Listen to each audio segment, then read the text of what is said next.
5টা সিনেমাতে অভিনয় করেছেন এবং এখনও যদি সে সিনেমা করে আমার মনে হয় যে কিসের অপু বিশ্বাস আর কিসের কি, কে শাবনূর, কে মৌসুমী হয়তো পাত্তাই পাবে না। আসলে আমরা সেই মহানায়িকা, সেই আমাদের প্রিয় নায়িকার সিনেমা দেখার জন্য আসলে সবাই ব্যাকুল হয়ে আছি। জানি না আমার এই ভিডিওটি সে দেখছে কিনা। আমাদের অনুরোধ থাকবে যে আপনি আবারও সিনেমা আমাদের জন্য একটি সিনেমা হলেও উপহার দেবেন। এই যে দেখুন, এই বাসার ঢোকার সময় যে সিঁড়িটা, এই যে দেখুন। তাহলে আপনি জ্যাঠাতো ভাই আর অঞ্জু ঘোষ আপনার চাচাতো বোন, এই আর কি। জ্যাঠাতো বোন চাচাতো বোন একই। বাচ্চা ছাড়া 4 ভাই ছিল। ওনার বাপ চাচা। তো অঞ্জু ঘোষের বাবার নাম সুদান্য ঘোষ। সুদান্য ঘোষ। তার চাচার নাম হলো নরেশ ঘোষ, আরেকজন কাকার নাম হলো পরেশ ঘোষ, আর চাচার নাম হলো রমেশ ঘোষ। আচ্ছা, এখান থেকে যখন ঢাকাতে চান্স পাই তখন তার অনেক আগেই সে এসে গেছে, চিটাং গেছে।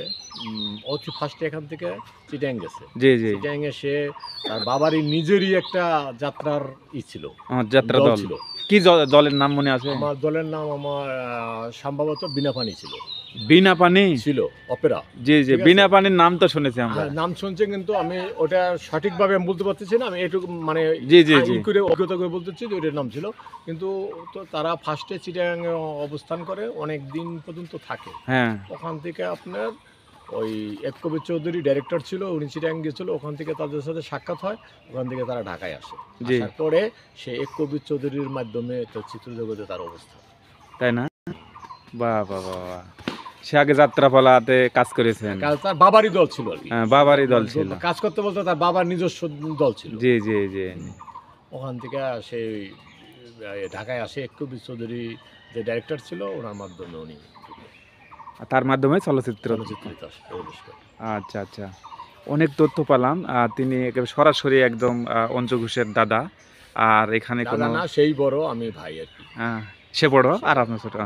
আর যেটাই হোক, দেখুন একদম কাছে থেকে। এবং অঞ্জু ঘোষ ম্যাডামকেও বলবো, দেখুন আপনার ভাই, দাদা ভাই সবাই কিন্তু আমার ক্যামেরার সামনে, কিন্তু আসবেন, তাদের সাথে দেখা করবো। আমি পার্সোনালভাবে সবার সাথে কথা বলেছি। আসলে আপনি আসবেন, আপনি এর আগে পাবনা এসেছিলেন কিন্তু এখানে আসেননি।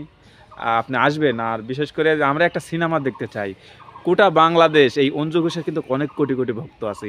এটার জন্য কিছু বলবেন আপনি, যে আসলে আপনারা বা আমরা তার সিনেমা দেখতে চাই, উনি কেন সিনেমা করেন না? এই ব্যাপারে কি আপনারা কিছু জানেন, কেন করেন না? সিনেমাটা ছেড়ে দিল। এটা ব্যাপার হচ্ছে কি, সেটা আমরা বলতে পারবো না সঠিক। সে তো আপনি তো জানেন যে দেশ থেকে সে ইন্ডিয়াতে অবস্থান করছে। জি জি জি। হ্যাঁ, তখন ওই জায়গা চলে গেছে। তখন চিত্রজগতের একটা প্রতিযোগিতা চলছিল এরকম।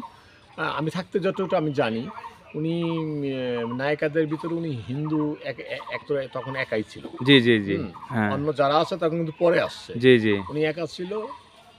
তারপরে ওই যখন কি প্রতিযোগিতা মার্কেটে যখন কি দেখে যে ওনার একটা বেদের মেয়ে জোৎস্না করলো, বা অন্য ছবিগুলো যখন সবাইকে ছেড়ে চলে গেছে, চলে গেল, তখন ওনার পিছে কিছু লোকজন মানে করলো। হ্যাঁ, ওনার মুখে আমরা শুনছি। তখন উনি কি করবে, তখন দেখলো যে না, এই রেশারেশি করে এই জগতে থাকা বা এই জায়গা কাজ করা এটা কঠিন ব্যাপার স্যাপার। কেন এখানে জাতি ধর্ম এলে কথা আসবে অভিনয় জগতে? এটা আসছে, তখন সে ইন্ডিয়াতে যায়। ও আচ্ছা আচ্ছা। তো যাই হোক, আমরা কিন্তু সরাসরি একদম তার দাদার সাথে, মানে অঞ্জু ঘোষ। আচ্ছা, অঞ্জু ঘোষের আসল নাম কি অঞ্জলি ঘোষ ছিল? অঞ্জলি ঘোষই ছিল। অঞ্জলি ঘোষ, আপনাদের রাখা নাম অঞ্জলি ঘোষ, কিন্তু সিনেমা জগতে অঞ্জু ঘোষ যেমন করছে, অঞ্জলি না করে অঞ্জু করছে শর্টকাটে। ও আচ্ছা আচ্ছা। দর্শক বন্ধুরা, একদম তার নাম কিন্তু অঞ্জলি ঘোষ, কারণ সে নিজে মুখেই বলছে সে তার নাম অঞ্জলি ঘোষ। আর অঞ্জলি ঘোষ থেকে সিনেমা জগতে সেই অঞ্জলি ঘোষ, তার ভাইয়ের সামনে আমি দাঁড়িয়ে রয়েছি। এই সেই বসত বাড়ি আপনারা দেখতে পাচ্ছেন। দেখি এখানে, এই যে দেখুন, এটা অঞ্জু ঘোষের আসলে বাড়ির যেগুলো অবশিষ্ট জিনিসগুলো এখানে রাখা হয়েছে। এটা কি দাদা? হ্যাঁ, লেখা আছে কি জানো?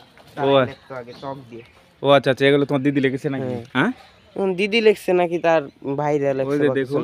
হ্যাঁ।